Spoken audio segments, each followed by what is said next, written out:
first from Carolyn Levitt, the press secretary, and then from Right. President Trump himself confirming it. So this Right. whole like idea of a conspiracy theory. Now, I've talked to separate sources who tell me that the technology they used in Venezuela is well over 20 years old.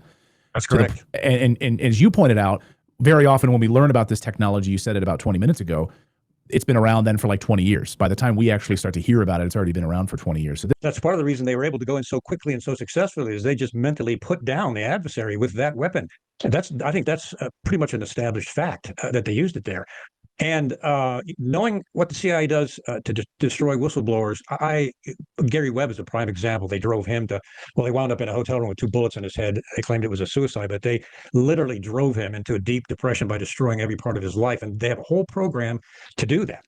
They tried it on me, to ruin you mentally, financially, take away your health insurance, your retirement, threaten you with prison if you violate the state secrets privilege, and just destroy you mentally and physically to shut you up. Now, I humbly am a person of faith, so I kind of answer to a higher authority, and I was not afraid of them. Plus, I was them. I was a high ranking officer, so I knew what they were going to do, and was 2 steps ahead of them every time, like getting my attorney cleared, which they didn't bank on me being prepared like that. They're doing these evil things, and they're doing it to people's minds, especially whistleblowers or anybody. In the case of Gary Webb, a journalist who digs too deep.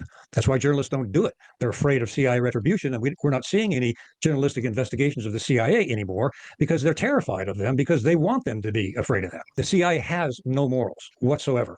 It's a dark, at the upper levels, the 20% upper levels, it is a dark, demonic agency that will do anything to accomplish its mission in its own eyes, its version of national security, which is the preservation of the CIA. But I just want to say, just to talk about like the demons that work inside the CIA, there's some good people there, but as you point out in the book, most of them are single. They don't have families. Most of them are alcoholics also. This comes with at least half of them. When you get to the upper levels, especially in operations where the secrecy is, where the power really is, these people are malignant narcissists. They don't believe in the Constitution. They believe in their own advancement and the power and advancement of the CIA at all costs. And I'll give you an example.